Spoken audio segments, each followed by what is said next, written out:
Ok.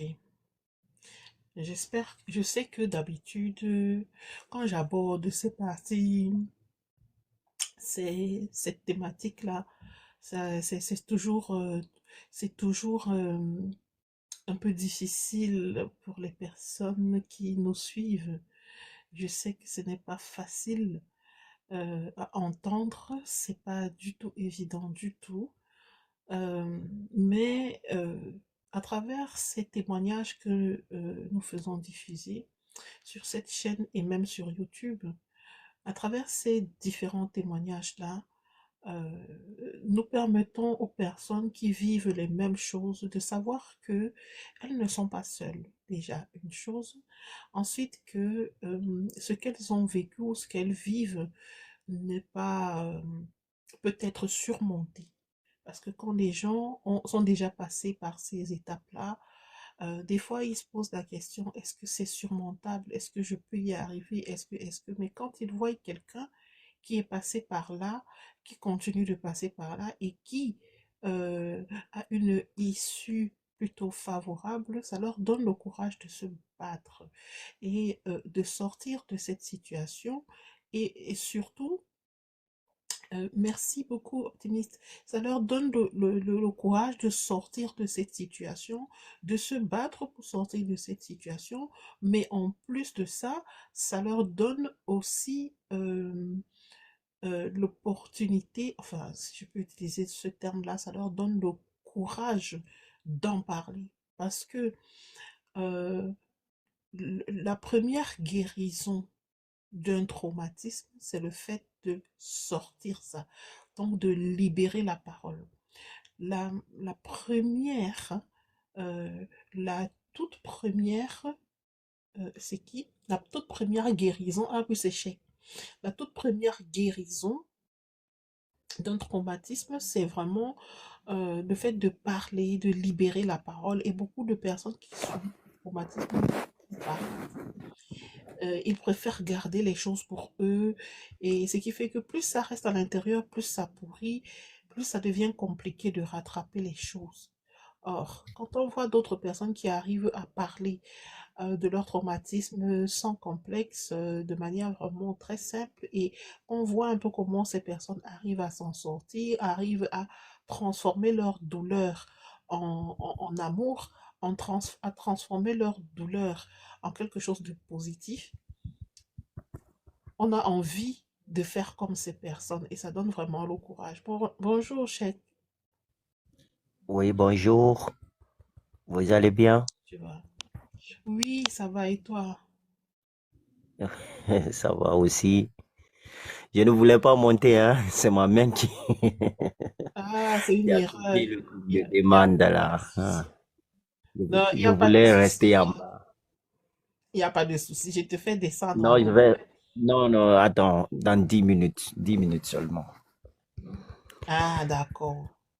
Ok. Donc voilà, ce Ah. que je disais, c'est ça. Ça dit aujourd'hui, on va recevoir donc une dame. On Mhm, va recevoir une dame qui a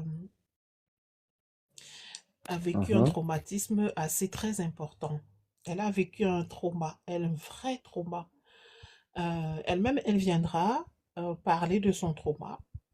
Et déjà, d'ores et déjà, je trouve que cette femme, elle est très courageuse, vraiment, de dire avec les détails tout ce qui s'est passé, sans vraiment, et c'est-à-dire, en tout cas, quand elle va venir parler, vous-même vous allez écouter, et la force que cette femme est là, mais en tout cas, moi, je lui tire mon chapeau, hein.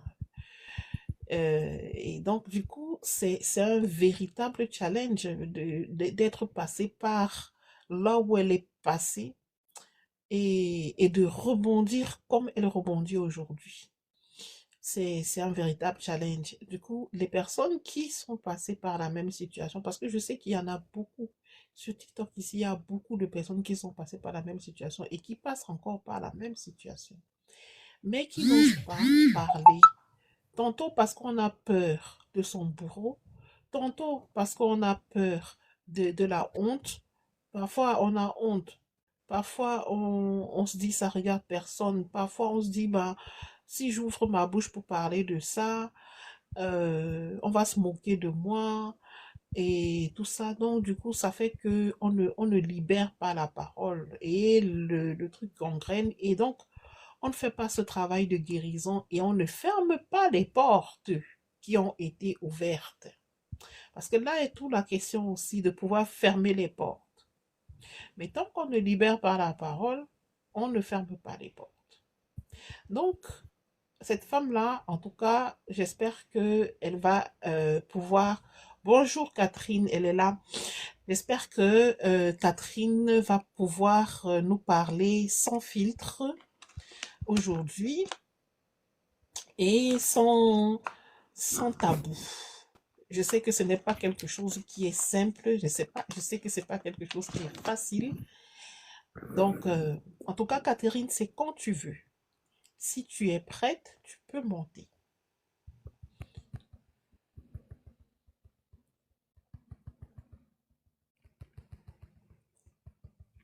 Super. Alors, Cheikh, je vais te faire descendre. Comme ça, je vais mettre Catherine à ta place. Bonjour, Voilà. Bonjour, Catherine. Comment tu vas? ça va, merci, par la grâce de Dieu, ça va. Amen. Tu souhaites que on le fasse en vidéo ou bien tu souhaites rester comme tu es là? Oui, j'avais pas prévu de monter en vidéo, je m'étais pas préparée à ça, donc du coup, D'accord. ouais, c'est mieux qu'on fasse ça comme ça. Après, D'accord. j'avoue, Il n'y a je suis pas de pas très, souci. ouais, et puis, je suis pas très à l'aise en vidéo, hein. Je l'ai fait une fois, mais comme c'est pas quelque chose dont j'ai l'habitude, voilà, c'est pas, je Oui, préfère être non, je comprends, hein. Je comprends. Donc, ne t'inquiète pas. Ne t'inquiète pas, c'est normal. excellent. Alors, j'espère que tu as bien dormi déjà, Oui, oui, merci, j'ai bien parce que dormi. je sais que quand on va parler surtout de ta situation, enfin de ce qui s'est passé, souvent ça gamberge dans la nuit comme ça et on n'arrive pas à beaucoup dormir. C'est pour ça que j'ai demandé. Donc, Bon, j'espère que alors, tu as en bien tout cas, dormi. en tout cas, mon sommeil va beaucoup mieux. C'est vrai que pendant longtemps, j'étais perturbée au niveau du sommeil, mais aujourd'hui, Mhm. ça va. J'arrive à faire quelques heures quand même de sommeil. Mais avant, je dormais pas. Il y a des périodes comme ça où je dors très peu, je dors peut-être 2 heures par jour. Et il y a des périodes où ça va mieux, j'arrive à trouver un équilibre. Voilà, j'alterne en fait. Mais là, cette nuit, j'ai bien dormi. D'accord. Gloire à Dieu alors. Amen. Je suis contente. Vraiment, je suis contente. Est-ce que tu veux qu'on commence maintenant ou bien tu veux qu'on attende vraiment 11 heures? Non, on peut commencer maintenant, surtout que j'ai que malheureusement 1 heure à vous consacrer, puisqu'après j'ai des rendez-vous Ok, d'extérieur. Donc 1 heure, 1 h 30, je pourrais pas rester jusqu'à la fin jusqu'en début c'est d'après-midi. parfait. Voilà. Non, c'est parfait. J'avais prévu pareil 1 heure. De toute Bah, façon, mais après, on peut ce n'est pas attendre quelque 11 heures, chose sur hein, ça me lequel il dérange faut pas. tirer, hein. Comment? Oui, après, on peut attendre après on peut attendre 11 heures, hein, comme tu avais annoncé 11 heures. Peut-être qu'il y a des gens qui attendent 11 heures pour se brancher, tu vois. Oh, oh, ils vont venir, t'inquiète pas, ils vont venir. Mais de toute façon, ce sera, comme je t'ai expliqué, republié sur la chaîne YouTube. Euh, donc, du coup, même tous ceux qui n'ont pas pu être là pourront réécouter sur la chaîne YouTube. D'accord. Euh, Je sais pas si tu as vu les t-shirts qui sont en vente actuellement. oui, j'ai vu Ouais, de la dame chez qui tu étais partie dernièrement. oui, C'est Audrey, elle qui a Audrey mis ça. Charmel. Audrey, C'est ça, voilà. Oui, exactement. j'ai vu. Il y a un canal par lequel on peut les acheter. Oui, bien sûr, je vais les remettre sur mon TikTok là. Et après, sinon, Ok, c'est sur le TikTok d'Audrey, qui s'appelle Audrey Charmel, avec un M et deux L, mhm, qui les a aussi sur sa page. Et je crois qu'ils sont encore disponibles dans sa story. Et moi, je vais les remettre encore là dans ma story, c'est sur son site. Donc, ils sont toujours d'accord. d'actualité. C'est vrai que je les ai pas, j'aurais pu les mettre là comment on appelle ça, en photo de profil, mais c'est vrai En que photo de profil, oui, ouais, oui. j'ai pas forcément pensé. C'est vrai. Mais Ah, d'accord. je les mets souvent dans ma story. Ils sont disponibles. Mhm. D'accord, il n'y a pas de souci. on va essayer d'en reparler en milieu d'interview et même à la fin. Comme ça, ce sera bien clair pour tout le monde. Voilà. Donc, ça, c'est mon modérateur, Yaya. Donc, Yaya a souhaité commencer, être le premier à te poser des questions en termes d'interview. Voilà. Ah bon, tu es en pause. Je vais attendre. Yaya, Bonjour tout le bonjour. monde. Pardon, excusez-moi. Bonjour, bonjour à vos patience. J'espère que tu vas bien. J'espère que la dame optimiste, Catherine, va très bien.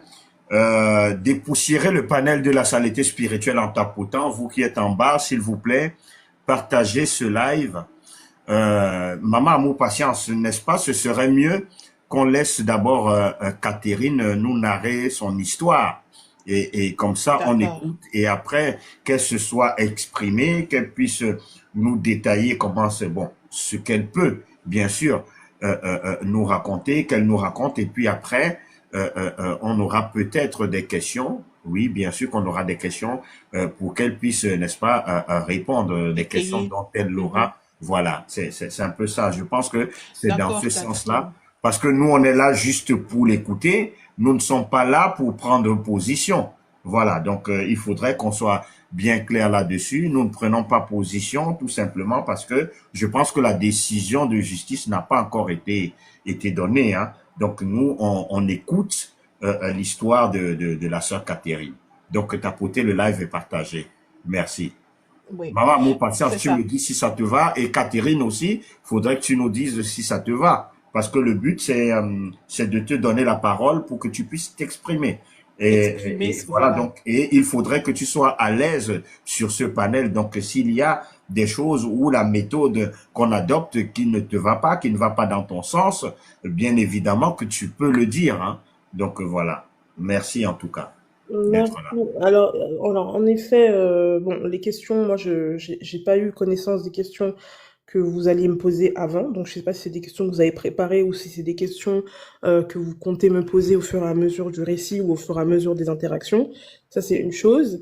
Et la deuxième chose, c'est que, bon, je peux répondre à certaines questions, mais bon, je suis pas obligée de répondre à toutes les questions, puisque vous l'aurez compris, il y a une procédure qui est en cours actuellement Exactement. Hmm. et que voilà et aussi parce que tellement intervenu sur les panels que j'ai quasiment répondu aux principales questions que les gens se posent. Je pense que je me suis bien prêtée au jeu depuis.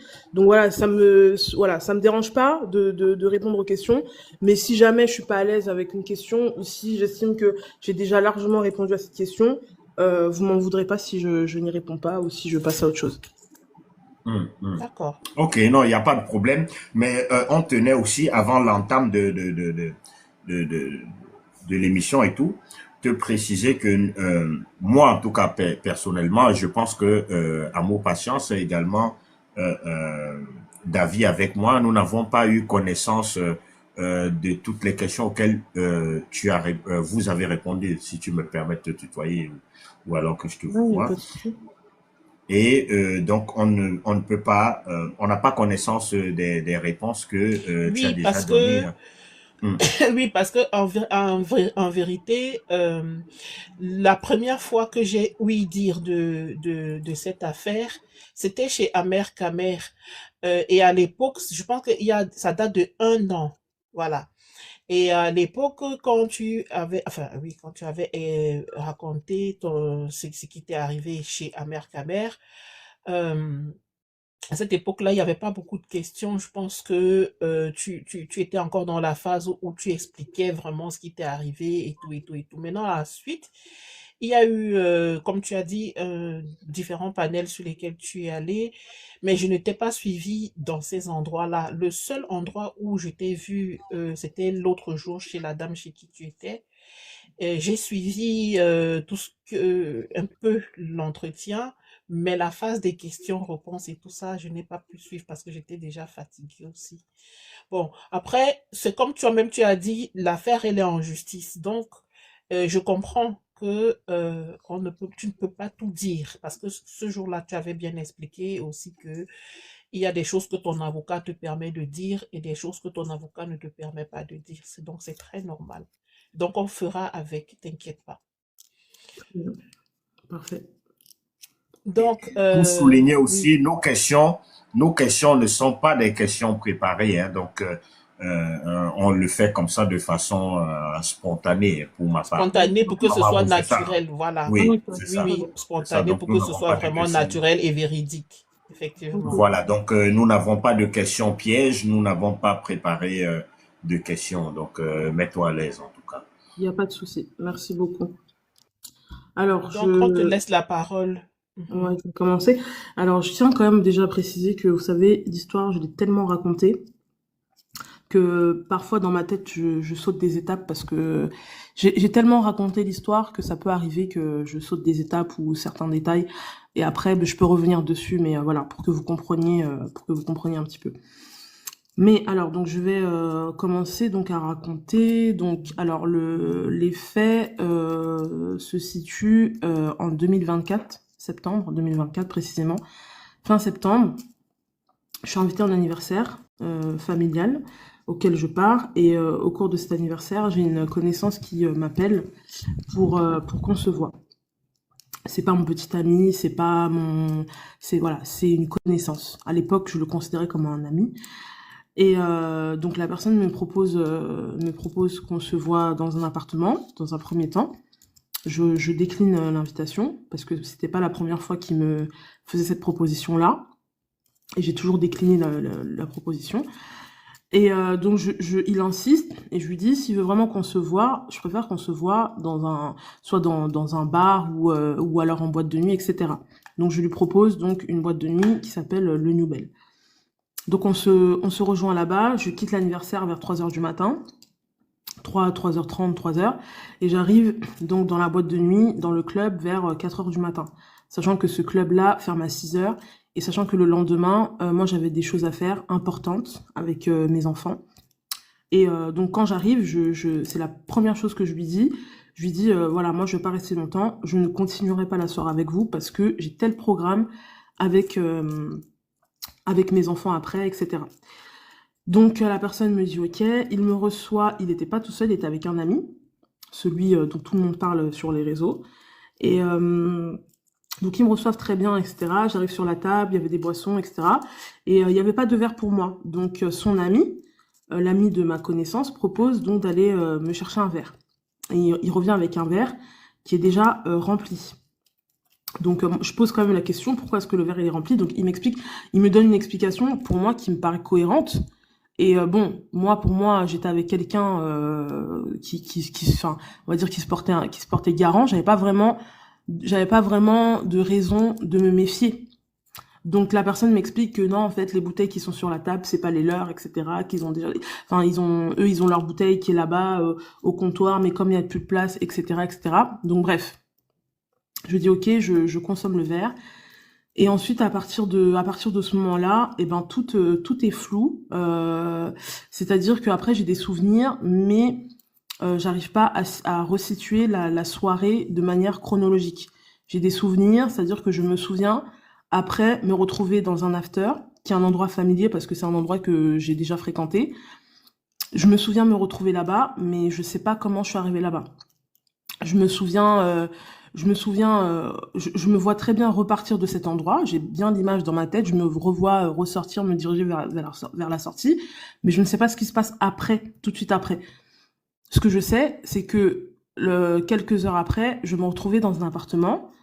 C'est pareil. Je me revois très bien rentrer dans cet appartement. Je vois bien deux personnes qui me forcent à prendre une douche. Je sais pas trop pourquoi, mais machinalement, moi, je suis bon. À ce moment-là, j'étais pas dans mon état normal, donc moi, je fais les choses machinalement, inconsciemment, si je peux dire ça comme ça. Et voilà, donc c'est-à-dire que j'ai plein de souvenirs comme ça.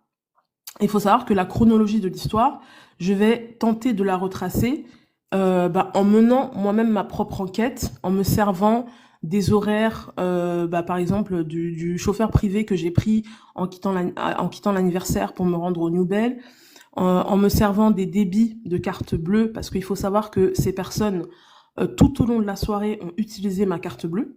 En tout cas, à partir de l'after jusqu'à l'appartement dans le 13e, ils utilisaient ma carte bleue.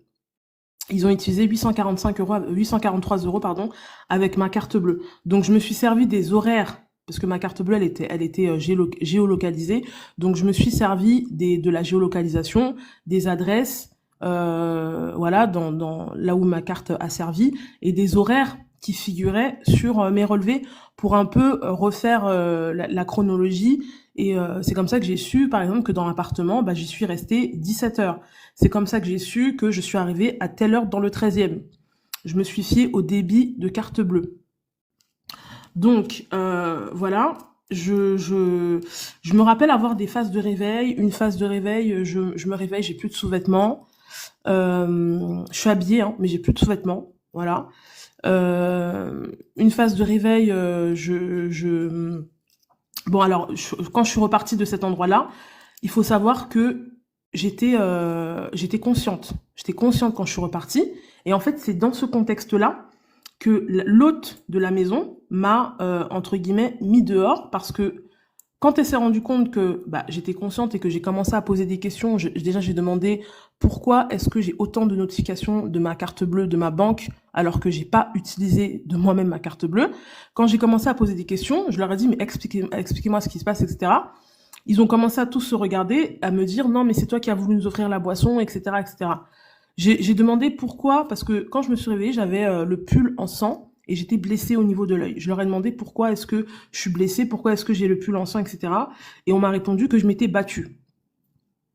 Donc, il faut savoir qu'à ce moment-là, je pense que je savais qu'il s'était passé quelque chose de pas normal, mais je pense que j'avais pas encore suffisamment de recul, on va dire, pour vraiment, enfin, je pense que j'étais dans le déni, tout simplement. Voilà, j'étais dans le déni. Quand je monte dans le taxi pour rentrer, donc quand je commence à poser ces questions-là, 17 heures après, je commence à poser ces questions-là, l'hôte de la maison me demande de sortir. Elle commence à dire que oui, non, si c'est pour me traiter de voleuse, etc., sors de chez moi, etc. Donc c'est dans ce contexte que moi je sors de chez elle, je prends le taxi et je rentre, donc je rentre. Je vais chercher mes enfants.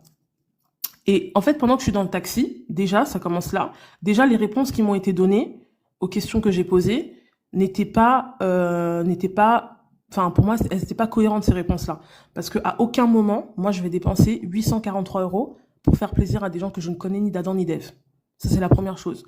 Ensuite, une autre chose, c'est que à aucun moment, j'aurais accepté de mon plein gré de venir dans cet appartement, sachant le programme important que j'avais ce jour-là. C'est impossible que moi j'ai accepté de mon plein gré de venir dans cet appartement. Ça, c'est impossible. Surtout que on m'avait déjà proposé à plusieurs reprises de venir dans cet appartement et j'ai toujours refusé. Et enfin, il y avait énormément d'incohérences. Et ensuite, pourquoi je me réveille sans sous-vêtements? Pourquoi est-ce que je me réveille avec du sang, des blessures et on me dit que je me suis battue alors que ça ne me correspond pas? C'est-à-dire qu'on décrit des choses qui ne me correspondent pas et qui ne me sont jamais arrivées. Et ensuite de ça, quand j'étais dans le taxi, je ressentais, j'avais mal au corps, hein, j'avais des douleurs, etc., etc. À peu près partout, dans tous les endroits du corps. Bref, ensuite, j'arrive chez moi. Alors, il faut savoir un détail que je précise pas forcément dans mes récits, mais c'est qu'avant de partir, l'hôte de la maison a insisté pour que je change de vêtements. Elle ne voulait pas que je rentre avec mon pull ensanglanté. Donc, elle a dit à ma connaissance, elle lui a dit, tu ne la laisses pas repartir comme ça. Et donc, elle lui a donné un pull et elle lui a dit, va lui mettre ce pull, tu la laisses pas ressortir comme ça. Et donc, moi, ce que j'ai fait, j'ai mis le pull qu'elle m'a donné, elle m'a donné un pull noir, je l'ai mis par-dessus le pull blanc que j'avais. Et donc, elle pensait que j'avais enlevé le pull blanc. Mais non, j'ai juste caché en dessous. Et donc ça, c'est aussi un détail important. Pourquoi? Parce que quand je suis partie à l'anniversaire où j'étais la veille, c'était un anniversaire où il y avait un dress code. Et c'était un anniversaire familial. Ça veut dire qu'il y avait des membres de ma famille qui m'avaient vue habillée d'une certaine façon et qui me voient rentrer 2 jours après. Et pendant ces 2 jours, ces personnes ont essayé de me contacter, se sont même rendues à mon domicile pour savoir ce qui se passait. Et quand ces personnes me voient réapparaître, elles me voient avec le visage tuméfié et avec des vêtements différents, un pull différent. Donc ça, c'est un détail aussi, voilà, qui a son importance. Donc bref, je rentre, je vais chercher mes enfants, etc. Il faut savoir que je quitte là-bas lundi à 3h du matin, sachant que le lundi, je travaillais. Le dimanche, j'avais un programme important avec mes enfants et le lundi, je travaillais. Donc la première chose, c'est que il me faut un arrêt de travail. Donc j'arrive chez mes proches où mes enfants étaient gardés, je les récupère, je reste un petit peu, etc. Et ensuite, je rentre à mon domicile. Et quand je rentre à mon domicile, je vais voir le médecin traitant. Voilà, je vais voir le médecin traitant à la première heure et je lui dis voilà, je me suis fait agresser, j'ai besoin d'un arrêt de travail, etc. Et bon, il propose de m'examiner, il m'examine pas tout, moi je refuse, je lui dis voilà, là mon objectif c'était vraiment d'avoir un arrêt de travail pour la journée parce que j'étais pas en capacité d'aller travailler, ça c'était clair et net. Donc il constate quand même, il me fait quand même un certificat où il constate, où il décrit bien les blessures que j'ai au niveau du visage, etc. Plus mon arrêt que j'envoie ensuite à mon employeur, etc., etc. Et puis ensuite, je rentre chez moi. Et là, je me déshabille pour aller prendre ma douche. Et quand je me déshabille, eh ben, c'est là, je constate que j'ai des blessures partout. J'ai des bleus, j'ai des traces de doigts bleutés sur mes cuisses. J'ai des griffes sur la poitrine. Enfin, voilà, je constate que, voilà, il s'est passé quelque chose avec mon corps. Donc, de là, je décide donc d'appeler les personnes avec qui j'ai passé la soirée. Je commence par appeler ma connaissance, qui, dans un premier temps, il m'envoie balader, en me disant qu'il est fatigué, il dort, etc. Mais quand j'insiste, il finit par me dire « Oui, t'as fait des trucs avec telle personne. » Ok, d'accord. Est-ce que tu peux me passer le numéro de ton ami, etc. Il m'envoie le numéro de son ami, et moi, dans un réflexe intuitif, je fais une capture d'écran.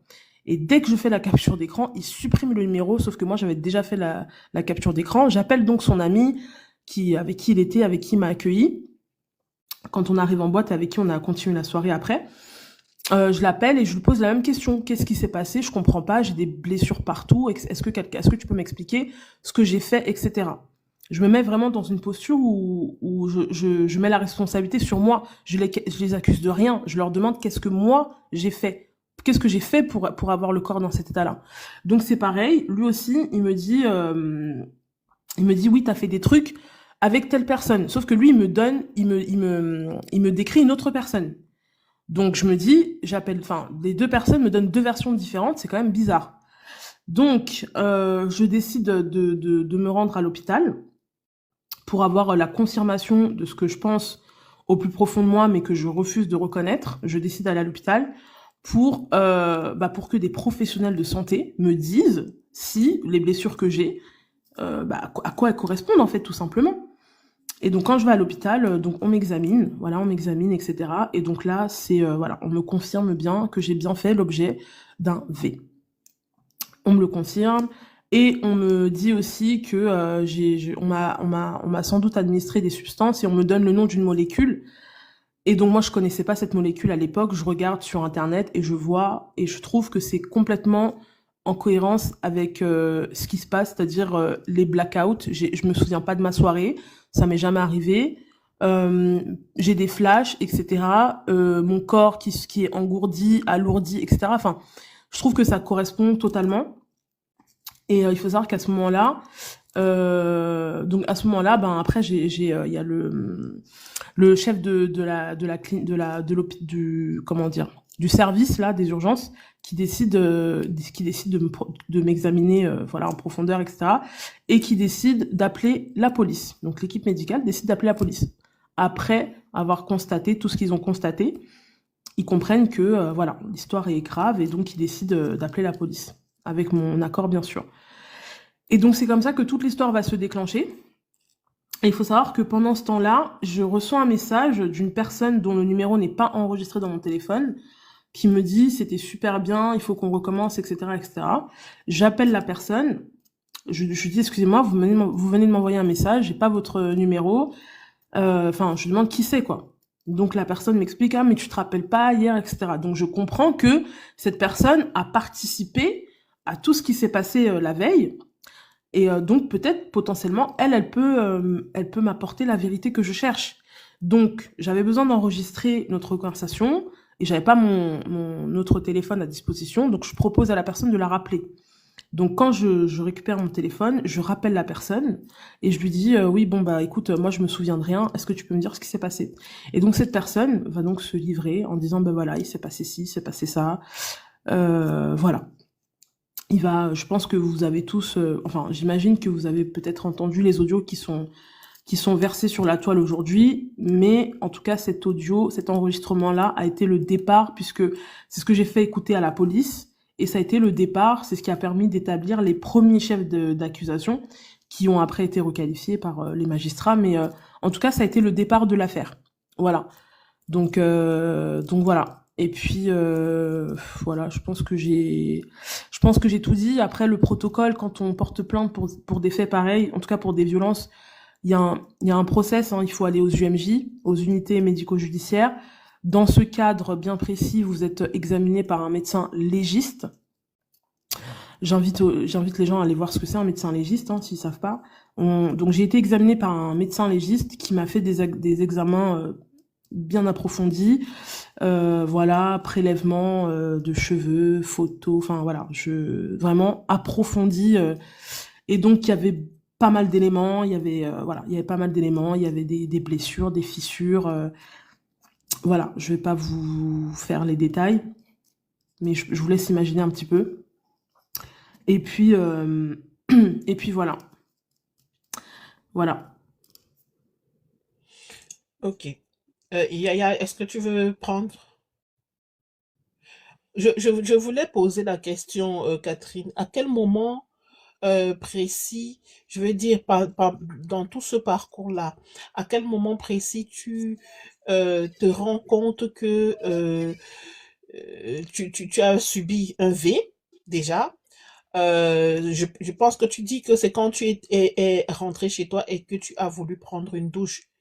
Bon, quand tu as voulu prendre cette douche-là, et que tu t'es rendu compte que ton corps était tuméfié de partout, c'est à ce moment que tu es allé au médecin légal, c'est ça?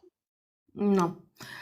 Je suis d'abord partie aux urgences gynécologiques. Le médecin légal, Ah, ok, ok, le médecin légal, il intervient après la plainte, dans le cadre, en fait, de la plainte, de la procédure de la plainte. Je suis d'accord. d'abord rendue en fait, je pense que au fond de moi, dès l'instant où je me suis réveillée sans sous-vêtements, j'ai compris. Tu as su. J'ai Ok. su, mais je pense que je ne voulais pas me l'avouer. Je me disais, Accepté. voilà, je voulais pas l'accepter, mais dès l'instant où je me suis réveillée sans sous-vêtements, j'ai compris. Et c'est juste que D'accord. je voulais pas me l'avouer. J'étais dans le déni, mais quand j'ai vu, c'est-à-dire que même quand j'ai vu mon corps avec les blessures, etc., et que j'ai vu même comment j'étais ouverte derrière, etc., même jusque-là, j'avais besoin que des personnes externes me confirment que ce que je pense est vrai. Pourtant, je le savais au fond de moi, mais j'avais besoin d'un regard extérieur, et c'est pour ça que je me suis rendue aux urgences. Je voulais pas D'accord. accepter qu'il ait pu m'arriver ça. Je voulais pas l'accepter. Ok. C'est très important ce que tu dis. Tu ne voulais pas l'accepter, mais tu le savais. C'est très important. Maintenant, avant même que on en arrive jusque-là, la personne qui t'a invité, ta connaissance qui t'a invité, qu'est-ce qui a fait que tu ne voulais pas déjà partir, mais que finalement tu te rendes à cette invitation à 4 heures du matin? Non, il m'a invité, je voulais pas partir à l'appartement parce qu'en fait, il m'a toujours invité dans cet appartement et il me laissait Mhm. même de me rassurer en me disant oui, t'inquiète pas parce qu'il voyait bien que bon, c'était pas un truc moi j'allais pas forcément enfin, je me sentais pas safe en fait. Je me disais non mais bon, ton appartement ambiance bizarre là et tout, c'est pas trop mon truc. Donc pour me rassurer, il m'appelait quand il était là-bas, il m'appelait en vidéo. Il me disait oui, attends, je te passe l'autre de la maison, c'est une mère de famille comme toi, etc. Et même cette manœuvre-là, il essaie de me manipuler. Je me disais, c'est bizarre quand même d'essayer de convaincre quelqu'un de venir dans un appartement alors que la personne t'a déjà dit qu'elle veut pas venir. Donc pourquoi est-ce qu'il essaie de me convaincre? Parce que j'avais bien compris qu'il essaie de me convaincre. Et le fait même qu'il mette autant d'énergie pour me convaincre à venir dans À cet appartement, t'inviter? Voilà, je me disais, c'est pas normal. C'est que forcément, soit il veut m'amener à faire quelque chose là-bas, soit il se passe des choses. Je sais pas, je connaissais pas son projet, mais je sentais que c'était pas, mon intuition me disait, il y a un truc de bizarre. Donc c'est pour ça que, quand il voulait, quand là il m'a proposé qu'on se voit, je lui ai dit, je préfère qu'on se voit enfin, moi dans ma tête, je me suis Dans dit, un endroit public. voilà, où il y a voilà, public. C'est ça. Donc c'est pour ça que je lui ai dit, bon, allons au New Bell en passant. Sachant que moi, cet endroit, ben, bon, je connaissais je connais le gérant. Donc moi, j'étais confiante. Je me disais, je pensais pas qu'il pouvait m'arriver quelque chose là-bas. Parce que je me disais, même s'il m'arrive quelque chose, ils vont me protéger, tout. En tout cas, c'est ce que je pensais, hein, à l'époque, hein. Voilà. Donc voilà. Donc, tu avais quand même cette intuition de départ qu'il y avait un truc louche quand même avec cette connaissance-là. En fait, À l'appartement. j'insiste sur cette partie. Oui, oui, je comprends. J'essaie d'insister dessus parce que bien souvent, nous avons ce petit truc qui nous avertit, mais que nous décidons d'éteindre. Et pour X raisons, hein, je ne te culpabilise pas du tout, hein. C'est tout le monde qui a ça, en fait. Et il arrive la même chose à tout le monde, t'inquiète pas. Maintenant, on arrive au niveau où tu dois porter plainte. Mais comment est-ce que tu en arrives maintenant à décider de porter plainte? Et tu portes plainte contre qui? Contre toute la bande ou bien contre une seule personne? Non, en fait, c'est l'hôpital qui va contacter la police. Euh, D'accord? voilà. Et donc quand la police, donc quand moi je suis en contact avec la police, enfin effectivement, donc ils me proposent de porter plainte. Et il est évident que j'accepte parce que l'hôpital, des personnes externes viennent de me confirmer, ils viennent me conforter à l'idée que j'ai vraiment fait l'objet d'un V. Les personnes avec qui j'ai passé la soirée, je leur ai demandé ce qui s'est passé. Je leur ai demandé, j'ai pas eu les réponses que j'attendais.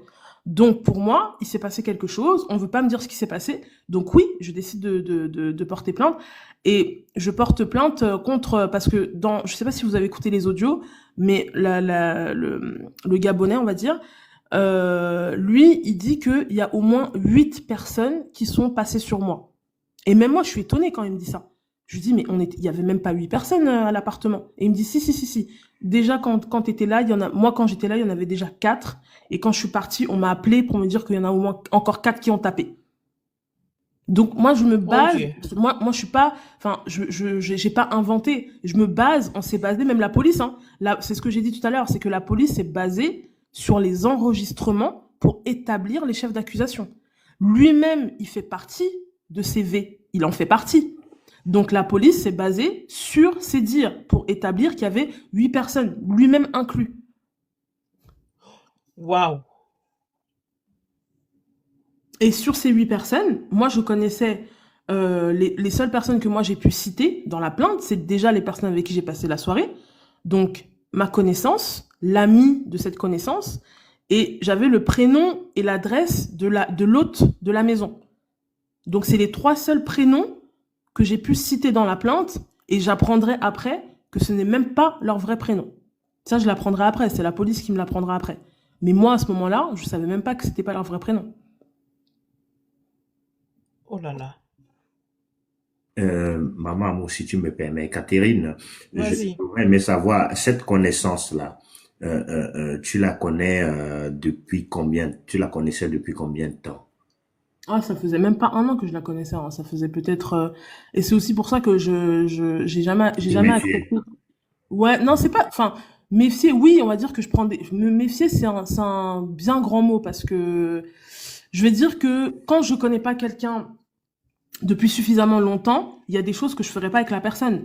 Ça veut dire, là, ça fait moins d'un an qu'on se connaît, je vais pas commencer à aller à des soirées en appartement, chez je ne sais pas qui avec toi. Par contre, je peux aller dans des endroits publics avec toi. Parce que je sais que c'est des endroits publics, on sera pas tout seul. Donc, je vais pas dire que je me méfiais d'elle, mais je veux dire que c'est des précautions que je prends, j'ai toujours pris dans la vie de tous les jours. Si je te connais pas, enfin, depuis très longtemps, etc., je sais même pas où t'habites, je vais pas commencer à aller dans des appartements avec toi. Non, ça, c'est pas possible. Par contre, si on a une proximité, toi et moi, qui est bien établie, etc., depuis un bon nombre d'années, etc., etc., etc., même si, je vais vous dire une chose, c'est qu'on ne connaît jamais vraiment les gens. On ne connaît jamais vraiment l'être humain. Vous pouvez connaître quelqu'un depuis 10 ans, et un jour, il vous fait quelque chose de bizarre. Voilà. Mais on peut quand même prendre des précautions. Donc moi, ma précaution, c'était ça. C'était de me dire, bah, en fait, non, je suis pas suffisamment proche de toi pour aller m'enfermer dans un appartement avec des gens que je connais pas. Et ça, je lui ai toujours dit non. Mais par contre, on peut avoir des interactions dans des endroits publics, etc. Ça me dérange pas. Mm. Ok. Vas-y, hein, Yaya, si tu as d'autres choses. Non, non, moi, pour l'instant, je pense que je m'arrête là d'abord. Il y a Serge Anango qui est D'accord. là, peut-être qu'il a des Non, questions attends. aussi. Non, non, on va pas passer d'abord à la phase des questions. Donc, Catherine, quand on arrive au moment où c'est eux qui décident de faire donc la plainte, enfin, qui t'encouragent à porter plainte, tu portes plainte. Maintenant, tu portes plainte contre eux tous. C'est ça, les 8 personnes. C'est ça. Ok. Maintenant, quelle est la procédure? Qu'est-ce qui en est en réalité? Je sais que là, j'aborde un peu une partie très sensible. Ce que tu peux dire, dis-le. Ce que tu peux pas dire, je comprends. Par Bah, ce que rapport je peux dire, à la c'est que, procédure et tout. alors, ce que je peux dire, c'est qu'aujourd'hui, actuellement, il y a officiellement 4 personnes qui sont qui sont mises en examen pour lever, d'accord? Bon, au début, c'était sur la plainte de départ, c'est-à-dire qu'il y avait des chefs d'accusation qui ont été requalifiés après par la suite. Mais aujourd'hui, voilà, aujourd'hui, il y a 4 personnes qui sont mises en examen pour en réunion, pour vol et pour escroquerie, d'accord? L'instruction vient d'être ouverte. Il y a une information judiciaire qui vient officiellement d'être ouverte. Donc ça veut dire que l'enquête se poursuit. Elle est loin d'être finie. Il y aura sans doute peut-être des gens qui seront entendus, des gens qui seront convoqués, des gens qui seront interpellés. Voilà. Là, on est qu'au début. J'ai envie de dire, on est encore qu'aux prémices hein, de la procédure. Les histoires comme ça, enfin, les gens qui savent en France, les affaires judiciaires prennent le temps qu'il faut. Elles prennent du temps. Voilà. C'est pas en 1 an et demi qu'on va faire une enquête, boucler l'enquête, faire un procès, etc. Ça se passe jamais comme ça. En 1 an et demi, surtout là on est sur du crime, hein, c'est du crime. En 1 an et demi, ça va pas se régler en 1 an et demi, ça c'est sûr.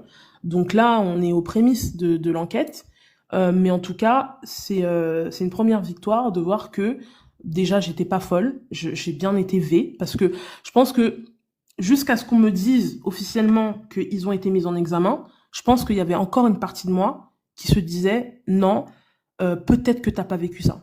En fait, je le refusais vraiment, je le refusais.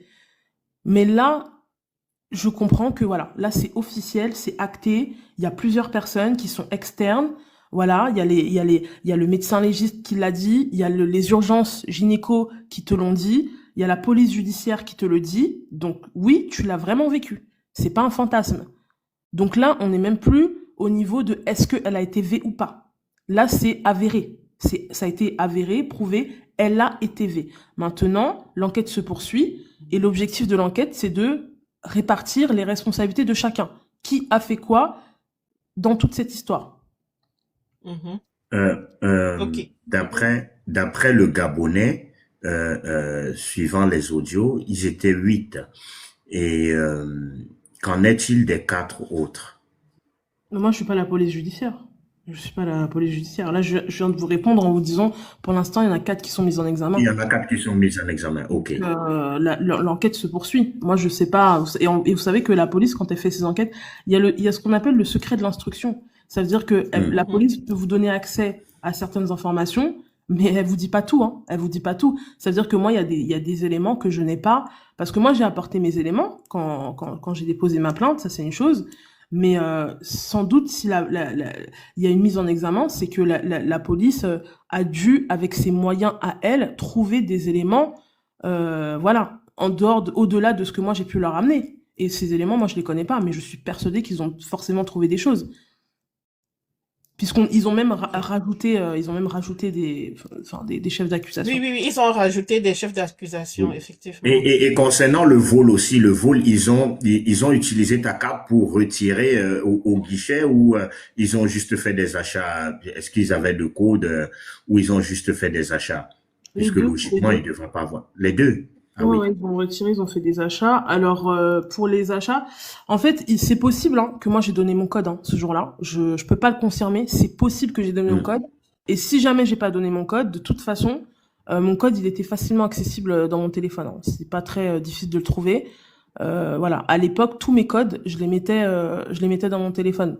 Donc, quelqu'un qui a marché un petit peu avec moi, quelques temps, même pendant 3, 4 mois, qui est un peu observateur, et en plus, si c'est quelqu'un qui a l'habitude de se prêter à ce genre de manœuvres-là, d'escroquerie, etc., bah, s'il est enfin observateur, il va voir que bon, elle, tous ses codes, elle les met à tel endroit dans son téléphone. C'est pas compliqué. Donc, je peux pas vous dire, je peux pas jurer que j'ai pas donné mon code, et je peux pas jurer, enfin voilà. Mais c'est possible, hein, que j'ai donné mon code ce jour-là. C'est fort possible. Oui, oui, parce que si tu dis que en quittant la boîte de nuit, tu ne te rappelais pas de ce qui se passait, c'est sûrement que tu as pu, voilà, tu as pu donner ton code, quoi, sans le savoir. Et Mm. puis autre chose, c'est que ma carte, qui était Revolut à l'époque, il n'y a pas de plafond de sans contact, parce que à l'after, j'ai vu qu'ils ont utilisé essentiellement le sans contact. Ils ont utilisé essentiellement le sans contact, donc il n'y a pas de limite de sans contact. Il n'y a pas 50 euros, non. Si vous voulez dépenser 800 euros en sans contact, vous pouvez. Et après, ce que j'ai vu, c'est que quand on est arrivé dans le 13e, ils ont essayé de faire un premier retrait, et on voit bien, il y a écrit code erroné. Donc, ils ont d'abord fait un faux code et ils sont revenus quelques temps après et ils ont fait finalement un bon code et ils ont réussi à retirer. Et ensuite, il y a eu plusieurs retraits et ensuite, il y a eu plusieurs achats dans plusieurs enseignes, des tabacs, des carrefours, etc., etc. Sachant que c'était des endroits où il y avait des caméras, mais bon. Waouh. Tout ça, vraiment, c'est grave quand même, hein. Maintenant, je vais te poser une question un peu personnelle, si tu me le permets. Quand tu commences tu quittes du déni à l'acceptation, comment ça se passe? Comment tu te sens en commençant par le déni jusqu'à l'acceptation? Eh ben, j'étais en colère. Très sincèrement, j'étais très en colère parce que enfin déjà j'estimais que bon, personne ne mérite ça, hein. Personne au monde ne mérite ça. Bon, déjà j'estimais que je ne méritais pas, je méritais pas voilà, surtout que cette personne, je lui avais donné un brin de confiance. Voilà, c'est une personne qui la connaissance, hein, je parle de la connaissance, qui à Oui, plusieurs oui. reprises, elle a eu des difficultés et j'étais la première à l'aider quand elle avait des difficultés. Donc il y a vraiment eu un sentiment d'injustice parce que je me suis dit, même les 800 euros qu'ils m'ont volé, je suis convaincue que s'il m'avait posé un problème en me disant j'ai tel problème, je lui aurais donné de l'argent. Il avait même pas besoin de me voler. Donc même, enfin, vraiment, j'ai trouvé que c'était vraiment injuste déjà. Je me suis sentie trahie et j'étais très en colère. J'étais très en colère parce que je me suis dit, faut savoir que après cette histoire, moi, malheureusement, hein, pendant très longtemps, enfin pendant très longtemps, non, mais en tout cas pendant un moment, moi j'ai détesté la jante masculine, particulièrement afrodescendante, hein. Après cette histoire, j'ai malheureusement mis tout le monde dans le même sac parce qu'en fait, je me suis dit, tu fais confiance à des gens, ils te font ça, et après, en fait, t'es obligé de te méfier. Donc moi, j'étais vraiment dans une phase, après le déni, j'étais en colère. J'étais vraiment dans une phase de colère. Et en plus de ça, je me dis, bon, moi, ça m'est arrivé, on pourra pas réécrire l'histoire, mais si je peux, en racontant l'histoire, éviter qu'une autre femme le vive, eh ben, je vais faire ce qu'il faut. Donc, je viens sur les réseaux pour raconter mon histoire il y a 1 an et demi. Et là, je me fais lyncher littéralement. Il y avait quasiment personne qui me croyait, alors que j'avais ramené suffisamment d'éléments. J'avais quand même ramené des éléments, etc. Mais moi, mon premier but, déjà, c'était de m'exprimer parce que ça me faisait du bien. Et en plus de ça, c'était aussi de me dire, l'idée, c'était de me dire, mais si il y a une fille qui peut éviter ces personnes-là, bah, ce sera déjà une vie de sauvée. Parce que même en administrant des produits à quelqu'un, peut-être que moi, j'avais des problèmes de santé. Peut-être que j'avais un traitement qui était pas en conformité avec les molécules qu'on m'a données. J'aurais pu ne même pas survivre à cette soirée-là. Donc moi, j'ai trouvé que c'était très grave, en fait. Je sais pas si les gens se rendent compte. Donc je me suis dit, si ce que j'ai vécu peut permettre de sauver la vie de ne serait-ce qu'une seule femme, ce sera déjà énorme. Mais comment j'ai été reçue par les Camerounais? On m'a lynché. Tout le monde m'a dit, qu'est-ce que tu faisais avec eux? Pourquoi tu étais là-bas? Voilà ce qu'on m'a répondu. Oui, une fille bien éduquée ne va pas en boîte de nuit. Une mère de famille ne va pas en boîte de nuit. Voilà les réponses que j'ai eues des Camerounais. Donc c'était pour moi la double peine en fait. Je me dis déjà j'ai vécu un truc comme ça, Oui, mais en plus de ça, les gens n'écoutent pas le message, ils jugent le messager, ils inventent sur le messager et ils refusent d'entendre le message. Donc je suis restée tranquille dans Mm. mon coin. Et face à ces réactions-là, quelle a été la réaction de ton entourage quand tu as parlé de ça? Non mais En dehors Hmm. mon entourage n'était pas du tout d'accord, n'était pas du tout d'accord pour que je m'exprime. Et d'ailleurs, si j'ai quand même réfléchi avant de venir m'exprimer, parce que bon, sans vouloir me vanter, je suis une fille de très bonne famille. Voilà, je suis une fille de docteur. J'ai des gens qui sont très bien situés autour de moi, mes frères et sœurs, etc. Et je ne voulais pas entacher l'image de ma famille avec cette histoire sombre. Je ne voulais pas. Franchement, moi j'ai d'abord pensé à mes proches. Je me suis dit, j'ai des frères qui sont en train, voilà, toute ma famille sont en train de d'évoluer dans leur domaine d'expertise, etc. Ils se font connaître, ils se font, voilà, ils évoluent dans leur domaine professionnel respectif. Je n'avais vraiment pas envie que notre nom de famille soit entaché par cette histoire-là. Donc moi j'ai pensé à eux. Et après, je leur ai dit, je suis désolée, mais moi je dois en parler. Parce que le silence, au final, le silence profite à qui? Le silence profite aux agresseurs, pas à la victime. Donc je pense qu'aujourd'hui, ils comprennent ma démarche. Aujourd'hui, avec le recul, exactement. ils comprennent ma démarche. Mais c'est vrai qu'à l'époque, voilà, ils n'étaient pas forcément tous pour que j'en parle. Exactement. Et qu'est-ce Est-ce que ça représente pour toi le fait de briser ce silence-là aujourd'hui? Eh ben aujourd'hui, bon déjà moi ça fait partie de ma restauration aussi, d'en parler. Hmm. Moi ça contribue à ma restauration. J'ai constaté quand même que ça avait permis à beaucoup de femmes de libérer la parole parce que la plupart des panels où j'ai intervenu, il y avait toujours une femme qui venait pour raconter sa propre histoire. Moi, je me suis rendu compte, même autour de moi, j'ai même appris que même autour de moi, mes proches, moi j'ai appris avec cette histoire, il y a des proches à moi qui m'ont dit, mais est-ce que tu sais que moi aussi j'ai vécu quelque chose comme ça? Il y a des gens qui sont autour de moi qui m'ont dit, mais moi aussi j'ai été mais les femmes n'en parlent pas. Parce que nous, je veux dire, on a quasiment été éduqués comme ça. Quand une femme se fait même un enfant, quand un enfant se fait dans les cultures africaines, on ne doit pas en parler parce que c'est quelque chose d'honteux. Tu vas entacher ton mariage, tu vas entacher le nom de ta famille. Donc, on doit se museler. Sauf que ces femmes-là, qui se taisent, elles meurent à petit feu parce qu'elles n'en parlent pas. Et le mal qui reste dans le corps finit toujours par sortir d'une manière ou d'une autre. Un matin comme ça, vous voyez quelqu'un qui devient fou, une femme qui devient folle comme ça, vous croyez qu'elle est devenue folle parce que peut-être on lui a lancé un truc alors qu'elle avait ce mal-là qui la rongeait à l'intérieur d'elle. Moi, si j'en avais pas parlé, Exactement. je serais devenue folle, très sincèrement.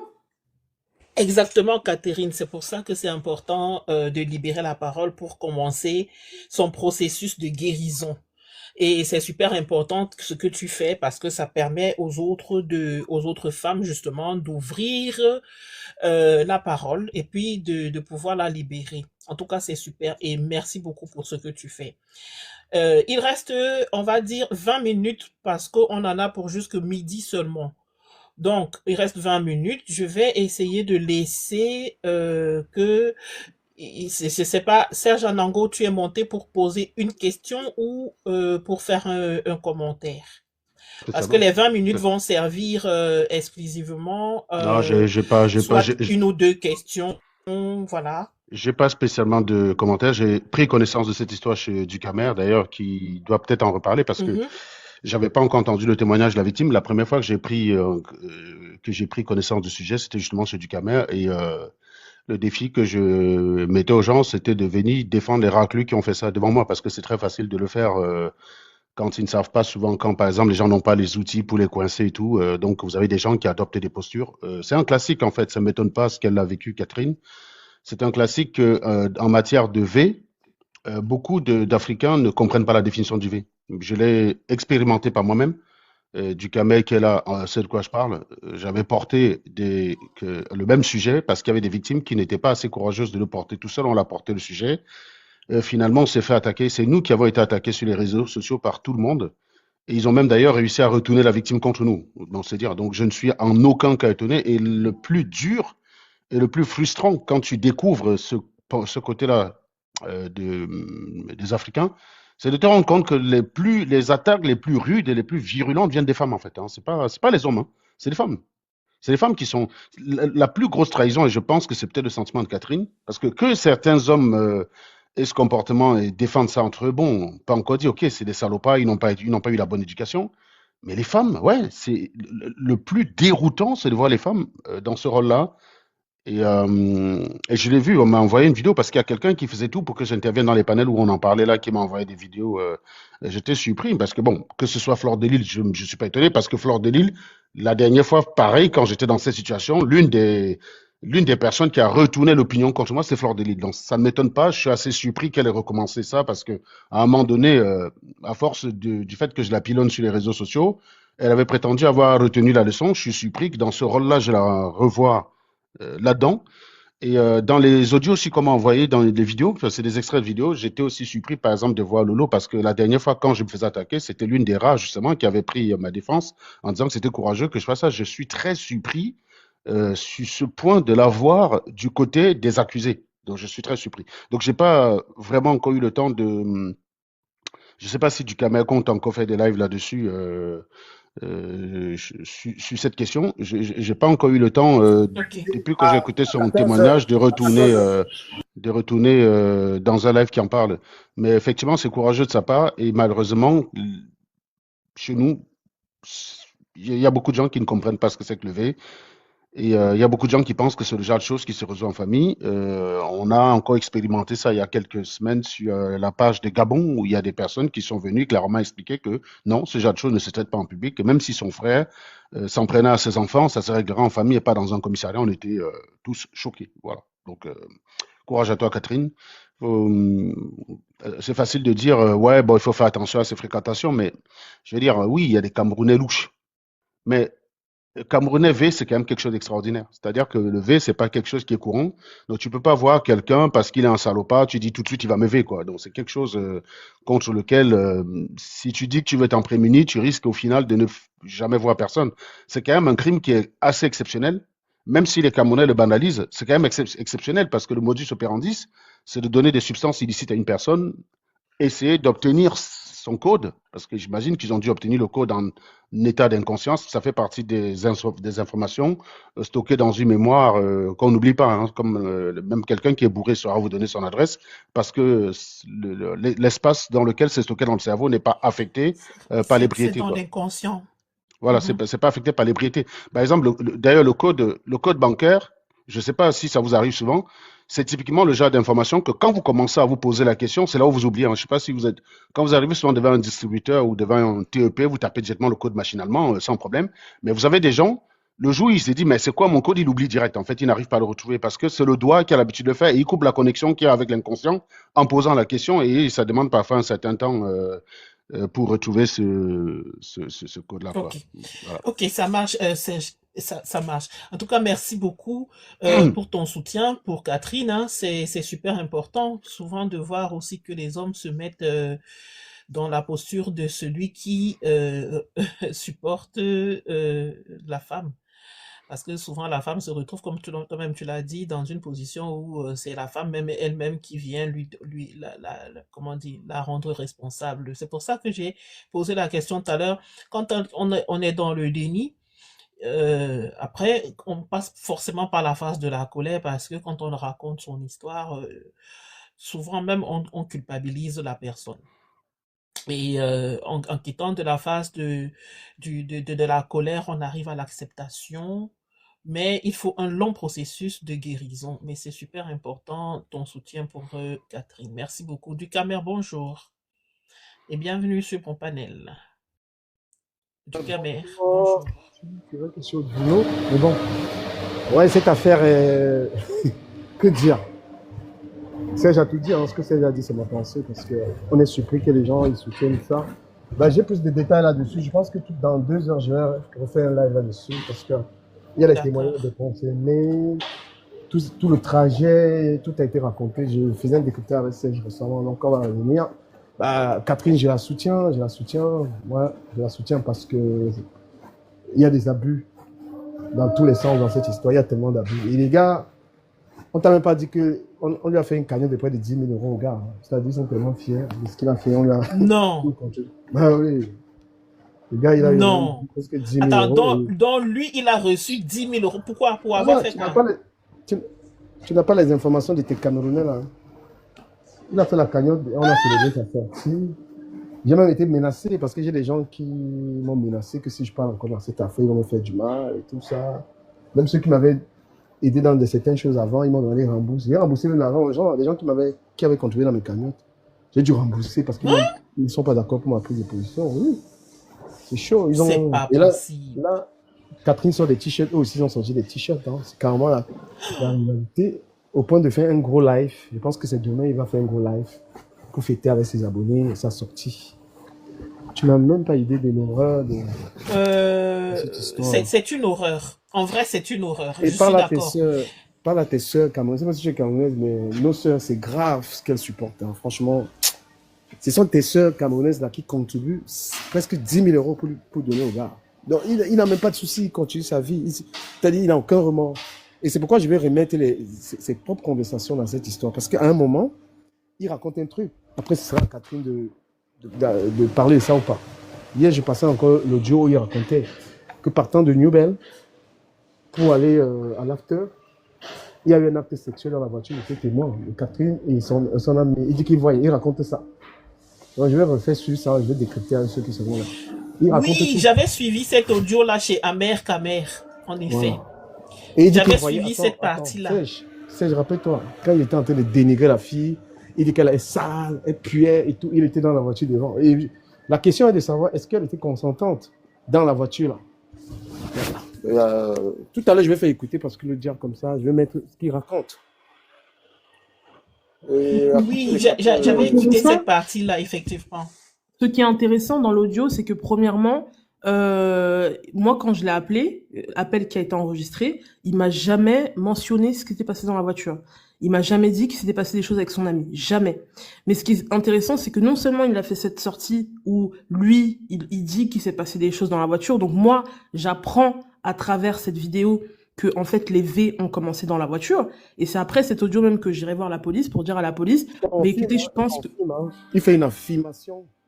Voilà. C'est ça. Et en plus, il donne des détails hyper intéressants parce que il donne certains détails que j'ai sur le corps. Et il dit, elle avait ça en bas du dos. Et après, mais comment est-ce que, en voyant le bas du dos d'une personne, tu peux en déduire qu'elle l'avait sur tout le corps si tu n'as pas vu tout son corps? Voilà. Parce que les détails qu'il a donnés sur mon corps, en disant qu'elle avait des taches sur le corps, ça c'est vrai, hein. J'ai des taches sur le corps, ça c'est vrai. C'était dû à... Voilà. Donc lui-même, il dit, elle a le corps qui est comme ça, qui est comme ça. Mais comment tu sais? Donc ça veut dire qu'il s'est tellement mélangé dans toutes les sorties qu'il a faites. Bon, il devra répondre de toute façon, mais il y a tellement d'audio où il est tellement contradictoire. Un coup, il dit, moi dans l'enregistrement de ma conversation avec lui, il dit bien que je n'ai rien fait avec son ami. Et après, il vient dire sur TikTok qu'il s'est passé un truc dans la voiture. Et après, il revient encore pour dire que non, c'était dans les toilettes. Enfin, il dit tellement de choses. Donc, Qui s'est posé la question de savoir si ce qui se passait dans la voiture était un acte où tu consentais ou pas? Est-ce qu'il s'est posé la question? Mais en fait, la réponse, elle est très claire. Elle est très, très claire, la réponse. La loi dit quoi? D'accord? Un acte consenti, le consentement, il faut que le consentement est éclairé. D'accord? C'est-à-dire que quelqu'un, à partir du moment où la personne, elle est pas dans son état, et ça, ils l'ont tous dit. Ils ont tous reconnu que je n'étais pas dans mon état normal. À partir du moment où quelqu'un n'est pas en capacité de consentir de manière éclairée à quelque chose, et qu'il y a acte S, c'est du V. Ça, c'est la loi qui le dit, c'est pas moi qui le dis. C'est-à-dire que même une personne qui est alcoolisée, s'il y a acte et que la personne porte plainte demain pour V, c'est du V parce qu'elle n'était pas en capacité de consentir à quoi que ce soit. Donc lui-même, dans ses sorties, il s'est mis en difficulté. Parce qu'ils ont tous reconnu tout, parce qu'il y en a plein l'hôte de la maison a fait des sorties aussi sur TikTok. En tout cas, dans leur récit, ils ont tous dit une chose, ils ont tous reconnu une chose, que je n'étais pas dans mon état normal ce jour-là. Mais, donc, tu confirmes que j'étais pas dans un état normal, mais tu confirmes aussi, tu affirmes qu'il y a eu des actes S. Mais je suis désolée, si on s'en tient à la loi, ça s'appelle comment? C'est terrible. Bon, les gens il faut comprendre aussi une chose, hein, c'est que son histoire où les gens ont fait une cagnotte et lui ont donné 10 000 euros, et ils se vantent, ils se targuent d'être dehors. Mais ça, il n'est pas vraiment dehors, hein, parce que dès l'instant où il y a une instruction judiciaire sur toi, ce n'est pas être dehors, ça. Donc, il fait un peu ce qu'on appelle un trompe-l'œil. Ok, les gens lui ont donné des 10 000 euros et autres. Ok, écoute, la justice fera son travail. Et j'ai confiance que dans cette affaire, la justice va te rendre justice, Catherine. T'inquiète pas. Ne regarde pas, ne regarde pas le trompe-l'œil qui est en train de se passer. C'est vraiment une façon de faire comme si aujourd'hui tu es toi la victime, mais que finalement tu as raconté tellement de bêtises que lui il se retrouve en train d'être adulé. C'est un peu une manipulation, même pas, c'est pas un peu, c'est une manipulation, mais ne t'inquiète surtout pas. Avec tous les éléments que tu as expliqués et que tu as en ta possession et que même la justice a en sa possession, parce que je crois savoir qu'à un moment donné, tu as voulu retirer ta plainte et que c'est le procureur lui-même qui t'a dit que tu ne pouvais plus parce que ce n'était plus entre tes mains. Donc, avec tout ce que ces gens ont pour pouvoir en arriver à une telle conclusion, ça veut dire que la vérité est de ton côté. Donc, à partir de ce moment-là, reste sereine, cherche plutôt, bon, si je peux te donner ce conseil-là, à guérir de tes blessures, pas seulement physiques, mais psychologiques et même spirituelles, que tu cherches vraiment à ta restauration et que l'Éternel puisse vraiment t'aider dans ce sens-là. Le reste, c'est vraiment entre les mains de la justice et la justice se fera. Si tel est que vraiment il y a encore une justice dans ce bas monde, je pense que cette justice se fera.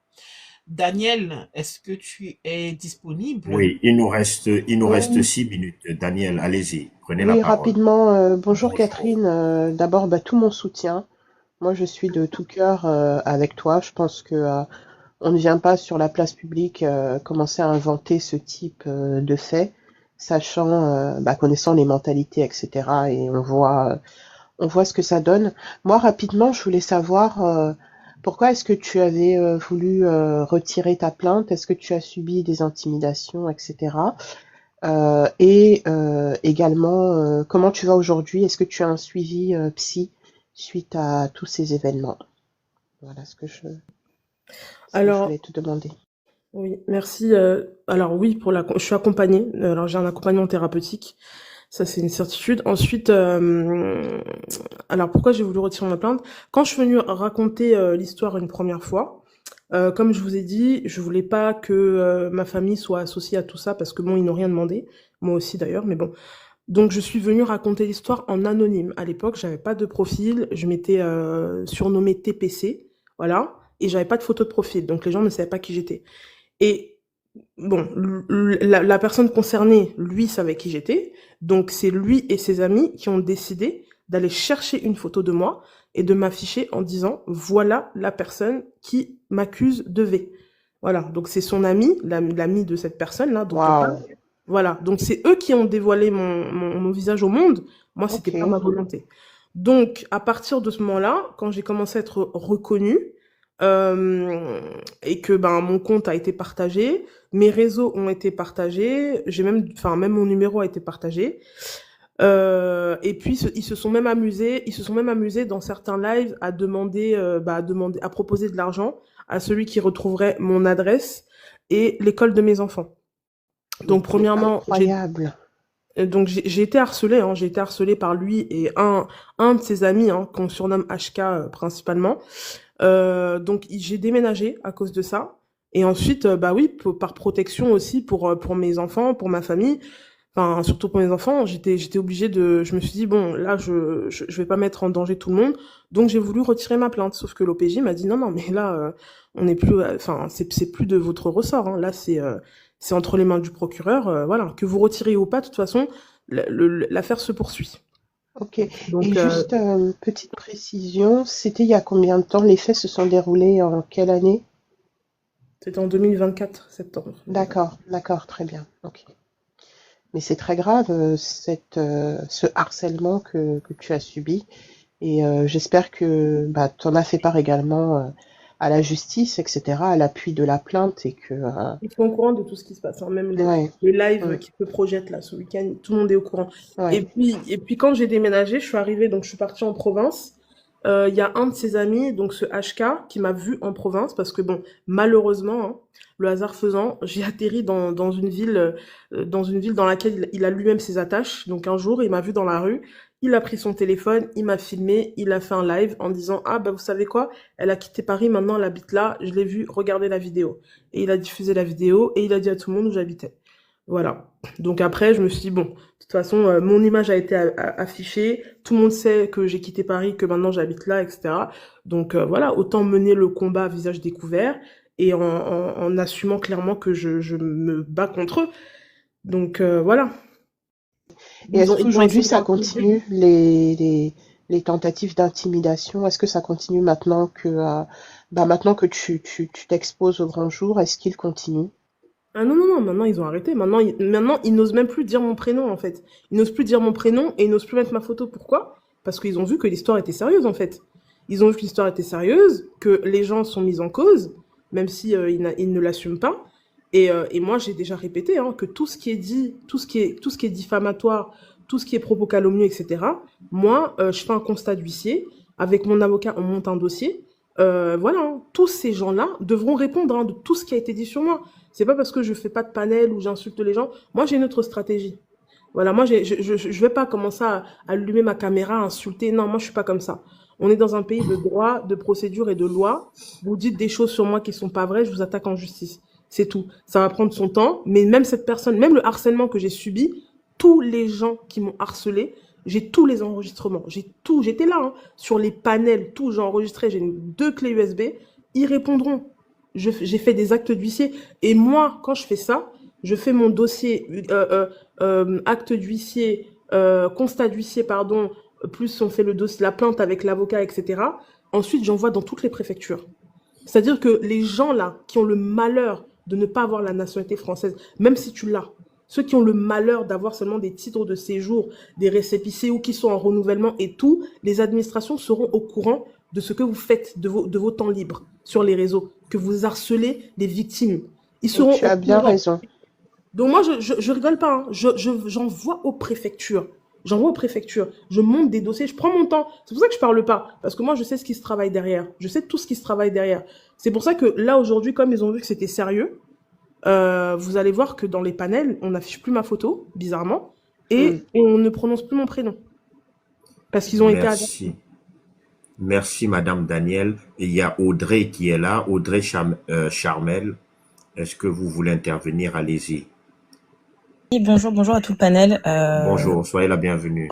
Merci beaucoup. Moi, j'ai pas grand-chose à dire, hein. Je me suis exprimée longuement. Catherine le sait, je la soutiens à 300%. Je suis juste montée parce que le soutien et l'écoute, c'est bien, mais c'est aussi primordial de l'aider financièrement. C'est pas quelqu'un qui demande. Il faut savoir que ce t-shirt, c'est mon initiative. C'est moi qui ai estimé que la libération de la parole, la posture qu'elle avait, devait représenter un symbole pour nous tous. C'est des choses qui sont encore trop tabous dans nos communautés. Il y a beaucoup de gens de femmes et d'hommes même, hein, qui souffrent de mêmes atrocités, mais n'ont pas le courage de parler, et ils n'ont pas le courage de parler parce que on a pu le voir sur la toile, certaines réactions étaient vraiment affligeantes. On veut museler la victime, on veut l'accabler, la vilipender, alors que la décence, c'est pas d'accuser qui que ce soit, hein. Les gens se font leur guerre sur les réseaux, citent des noms, mais elle-même, Catherine, elle ne fait que relater les faits. Elle était à une soirée et elle était avec telle personne. C'est ce qui est factuel. Quand on écoute et qu'on suit l'histoire du début, en fait, c'est une des personnes mises en cause qui accuse une autre personne mise en cause. C'est pas Catherine qui dit que telle m'a fait de truc. Donc, voilà, il faut que chacun soit responsable de ce qu'il dit et de ce qu'il fait. Moi, à mon échelle, j'ai décidé de la soutenir parce que je considère qu'il faut écouter les victimes, qu'il faut avoir la décence et le courage d'écouter les victimes, pardon, d'amplifier leur voix quand on peut. Voilà, moi, à mon petit niveau, j'ai fait un live. Vous aussi, à votre niveau, vous faites un live. Et j'encourage toutes ces initiatives-là parce que son message doit être relayé. C'est pas aux victimes d'avoir honte, c'est pas aux victimes d'avoir peur. On entend qu'on menace les gens, etc. Enfin, c'est nonsense, en fait.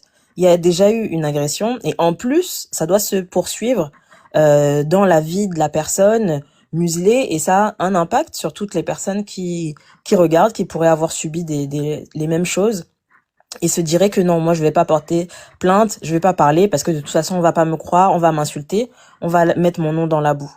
Donc voilà pourquoi moi j'ai pris part à ce combat, voilà pourquoi j'ai décidé de faire des t-shirts parce que elle l'a dit, elle fait des constats d'huissier, elle porte plainte, etc. Tout ça c'est pas gratuit. J'entends sur les réseaux qu'il y a des cagnottes qui montent jusqu'à 3000 € pour une personne qui est accusée, parce que c'est factuel, elle est accusée. Je sais pas si elle est coupable ou pas, mais en tout cas, elle est accusée. Et donc, je me dis que le bon sens voudrait, en fait, que qu'on se mobilise autant pour Catherine et qu'on se mobilise aussi financièrement. Donc voilà, le t-shirt, il est disponible dans ma bio.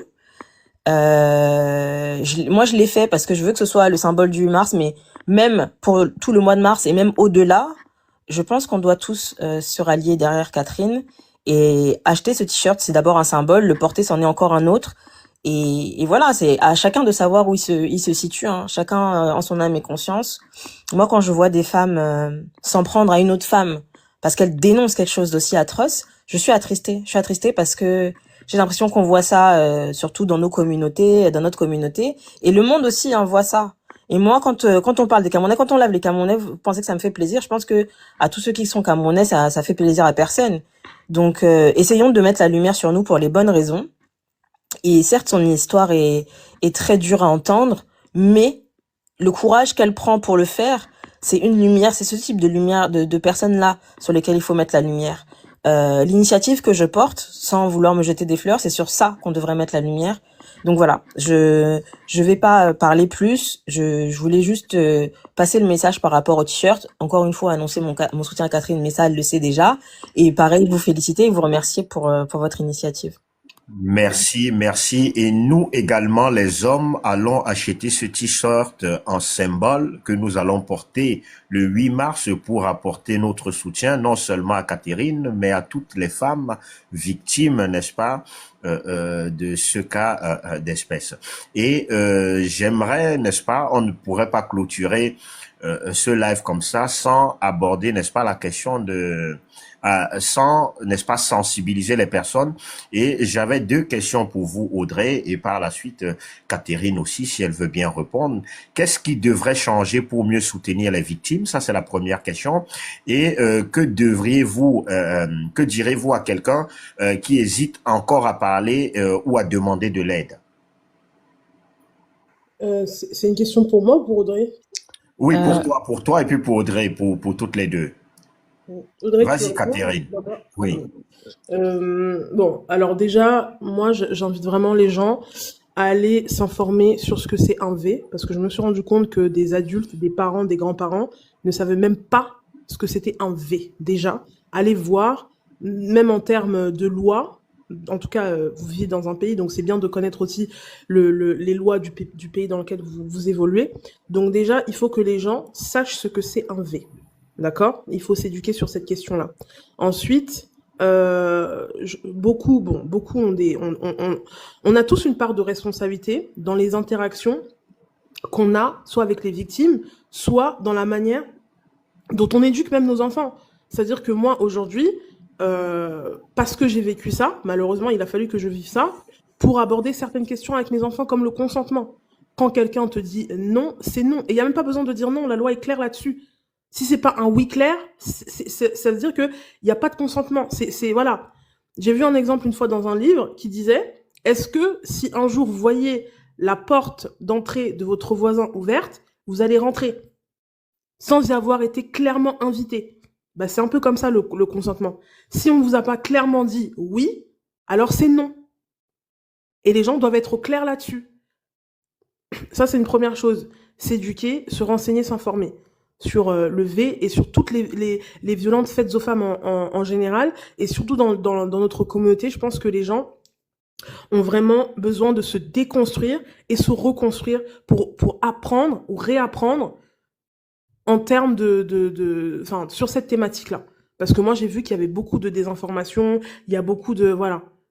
Et une autre chose que je vais dire aussi, à tous les gens qui nous écoutent, c'est que c'est pas le lieu, c'est pas les vêtements que la victime portait, c'est pas là où elle était, c'est pas X, Y, Z, d'accord? Pélico, elle a été V dans sa chambre, dans son lit. C'est la responsabilité d'une agression revient à 100% à l'agresseur.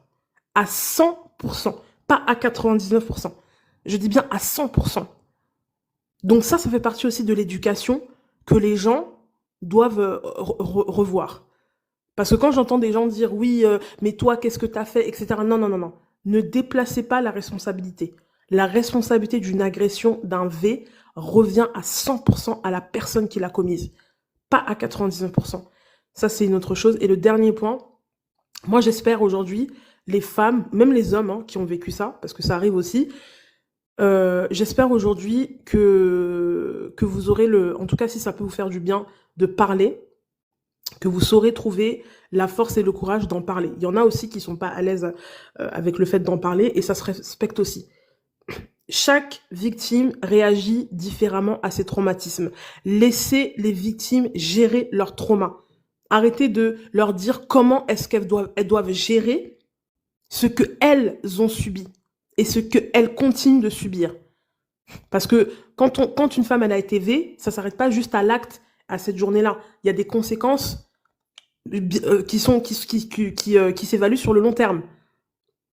C'est pas vous qui l'avez subi, donc laissez les victimes gérer leur traumatisme. Parce qu'il y a eu beaucoup de moralisateurs sur les réseaux qui disaient oui, mais en tant que victime, tu devrais faire ça. Non, vous n'avez rien à dire en fait. C'est pas vous qui l'avez vécu. Donc vous n'êtes pas mieux placé pour savoir comment est-ce qu'une personne elle doit agir ou réagir à ce qu'elle a vécu elle-même dans son corps. Et une autre chose, c'est que il y a des associations, rapprochez-vous des associations, n'ayez pas peur d'en parler. Maintenant même, vous savez qu'aujourd'hui, moi j'ai compris, hein, par rapport à il y a une dizaine d'années, une vingtaine d'années, aujourd'hui c'est des questions qui sont essentielles en société. Même les policiers sont formés à ça. Ils sont formés à bien accueillir les victimes. Les hôpitaux sont formés à bien accueillir les victimes. Donc même si vous n'osez pas en parler à un proche, à quelqu'un de votre famille, etc., allez à l'extérieur, allez dans les commissariats, allez dans les hôpitaux. Même peut-être que votre employeur, moi en tout cas, je travaillais en collectivité, on avait un protocole précis pour les femmes qui étaient victimes de V. Allez dans les mairies, vous savez que dans les mairies aussi, on vous écoute, allez dans les conseils départementaux, les services sociaux de vos villes, parlez-en, libérez la parole. Parce que n'oubliez pas une chose, c'est que le silence profite à l'agresseur, pas à la victime. Le silence, c'est vous que ça va tuer, pas l'agresseur. Et vous avez le droit de demander réparation. Vous avez subi un dommage, vous avez le droit de demander réparation, de demander restauration. Et c'est même un devoir de le faire, je dirais. Voilà, c'était ma conclusion. Merci Catherine. Et Audrey, est-ce qu'on pourrait savoir où se procurer le t-shirt pour ceux qui sont en bas, puisque j'ai vu, ils posaient des questions là-dessus. Oui, bien sûr. Le t-shirt, il est disponible sur mon profil. Le site, le lien qui est dans ma bio, mène directement au t-shirt. Je peux le mettre dans les commentaires aussi. Vous allez retrouver dès que vous cliquez, il y a un pop-up qui s'ouvre pour accéder au t-shirt, pardon. Ok. Maman Amour, est-ce que tu fais le mot de la fin ou tu me laisses conclure? Amour, patience. Oui, vas-y, conclue, hein. Vas-y, conclue. Alors, moi, je dirais plutôt merci pour votre confiance et pour votre parole n'est-ce pas? En parler demande, surtout à Catherine, en parler demande énormément de courage, n'est-ce pas? Et que ce témoignage-ci puisse rappeler à toutes les victimes, dont toutes les femmes qui sont victimes, n'est-ce pas? Qu'elles ne sont pas seules et qu'il est possible de trouver du soutien et de se reconstruire. Donc, sur ce, je vous laisse écouter la belle mélodie de Salif Keita sur, voilà, sur le mot de la fin. Merci en tout cas vous qui êtes en bas. Merci Catherine. Merci Merci à à vous. tous ceux qui sont passés sur ce panel. Merci à vous. Merci Merci beaucoup. beaucoup, Catherine. Eh, le PSI.